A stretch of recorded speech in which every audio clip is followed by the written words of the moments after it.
Hello, welcome to User Experience Design course for beginners. Have you ever wondered what user experience design is or how you can make your first steps into user experience design world? Then this course is for you. We're going to analyze design thinking, and this is not going to be just a design thinking course but a whole design thinking workshop, meaning that you will be assigned exercises and you can get feedback on them if you want. And by the end of this series you will be able to go through the very first steps of UX design, which is the research, to the final steps, which is of course your final service or product.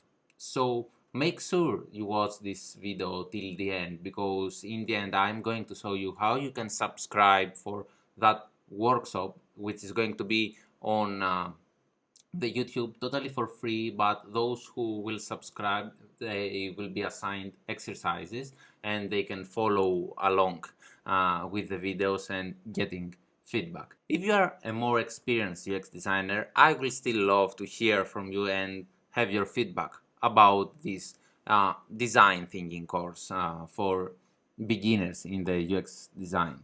First things first, what the hell is design thinking and why this is so relevant in 2020? I mean, this becomes a trend. Everyone speaks of design thinking and how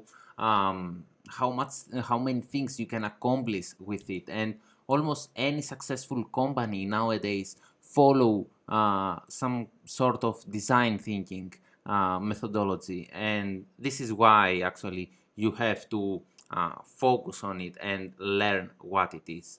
So design thinking is a combination of uh, philosophy and tools that allows us to create solutions into real users problems. And this is a process that is human-centered and user-centered, meaning that we examine the problem from the user's perspective and not the business perspective.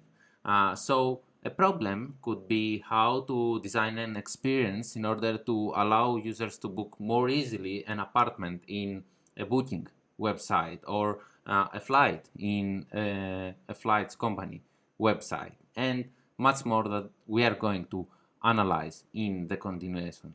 Now, if you're totally beginner, you might think that this is going to be extremely difficult or complex, but it is actually a 5-step easy process. There are 5 exact steps, and the exact techniques in each step might differ from company to company and environment to environment, but um, don't worry, because the 5 steps are always the same and it is not that difficult to follow. And for you who will subscribe for that workshop, it is totally free. You all you have to do is to watch the video until the end.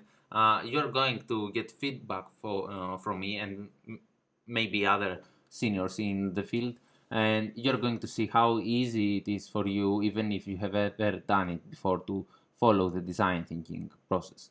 Now, in the description, I will let all the links that I will mention for that video, which is the first video of the series, and this is extra resources you can go and read along with that video series. It is going to be one video each week for our UX design course for beginners and the design thinking course, and after that design thinking course, more courses on UX design will follow. So, the 5 steps. I want to share a personal story before I go to the exact steps.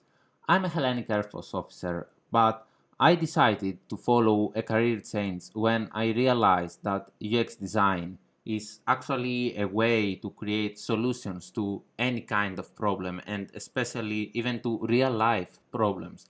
For example, you can create a better experience for passing the airport security, or a better experience for taking money from the ATMs. Imagine how much better life we can design using user experience design.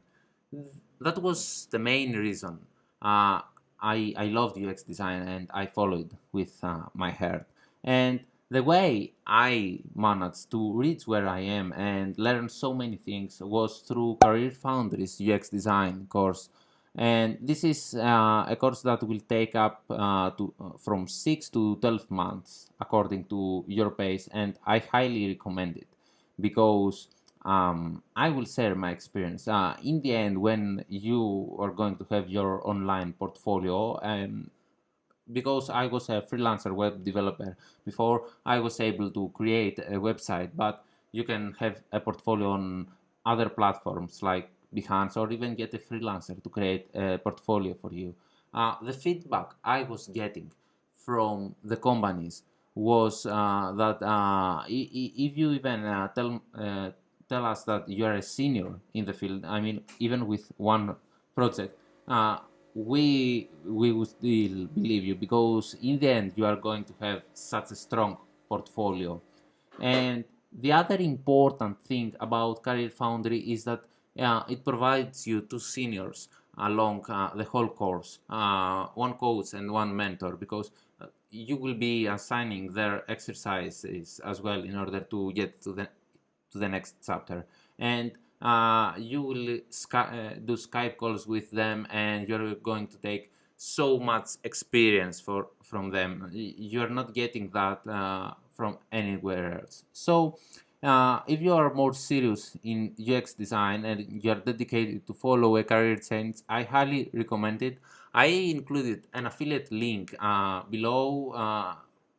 Following it, you're going to get, I believe, a 5% off in the course. But the most important it is that you support this channel, which is not big one at the moment of filming, and this is so important for us. Now I will also leave in the description some book recommendations and my loved Audible recommendation, because I love hearing to books like walking or even running or even going to work. And I have listened to so many UX design books like Don Norman's Design of Everyday Things uh, in while in no time while going to work or walking, sorry. And if you have never heard of Don Norman, I suggest you to watch my previous videos. So about design thinking and what it really is, as I already mentioned, it is a problem-solving method, which consists of 5 steps. The first step is called empathize, and this is all about getting to know what are your users, what are their needs, and what are their problems. This is more like who we design for and what are their needs. And there are several practices in that step I particularly like. This is called also user research step. So we make surveys, we make interviews, we make competitor analysis, and many more in order to find out more about our users. The next step is the physical continuation. It is called define, and here we analyze the findings of our user research. So here we have some techniques like creating personas, creating user stories, creating affinity maps, like the one you can see behind me, and that help us to understand the users, not only know them but understand them. And if you understand your users, you can create a better experience for them. The third step, it is the creative one. It's the ideate. This is where we brainstorm and we put our ideas into actual wireframes. We usually start with rapid prototyping, where we create very raw sketches of our ideas, and then we may combine some of them or we may eliminate some of them. Then we go from low fidelity to high fidelity wireframes using programs like Figma, Sketch, Photoshop, or any other. And then it's time for the fourth step. This is the prototype step.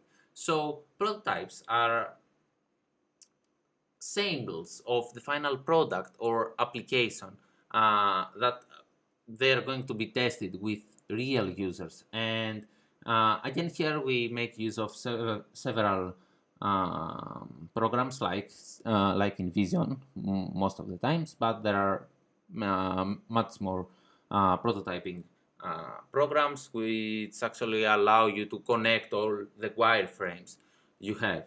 And then we go to the last step, and this is the heart of UX design. This is where we schedule meetings with real users, representative users, and we assign them a task.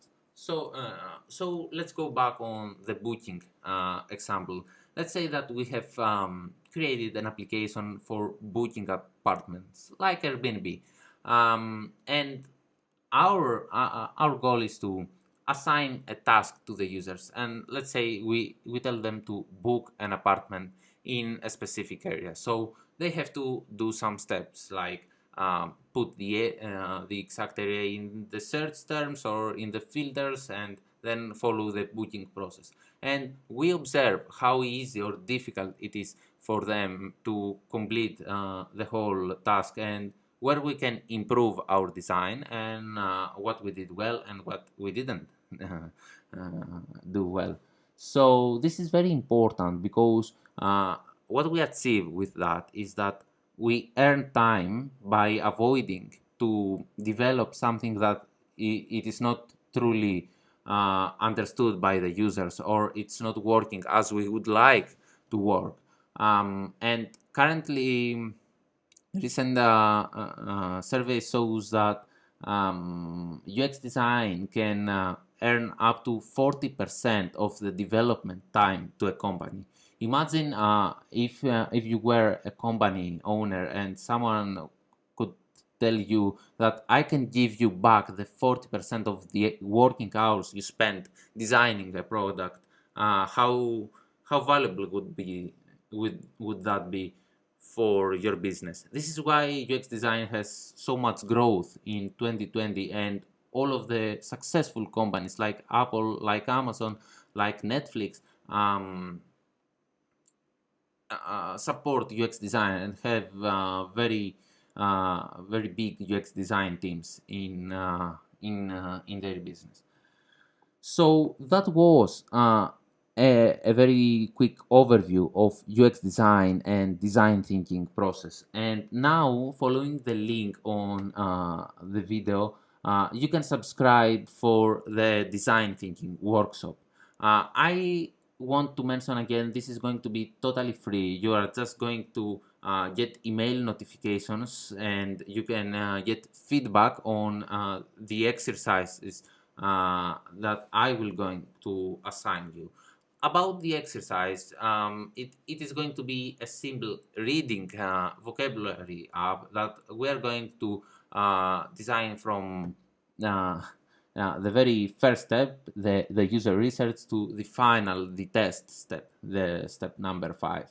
Now, question of the day: which is the most interesting step, or your favorite step from the 5 steps mentioned? It is the empathize, it is the define, it is the ideate, the prototype, or the final step, the testing step. Now, one thing I didn't mention, I actually forgot, is that design thinking, it's not a straight process, it's a circle, meaning that after the test, the fifth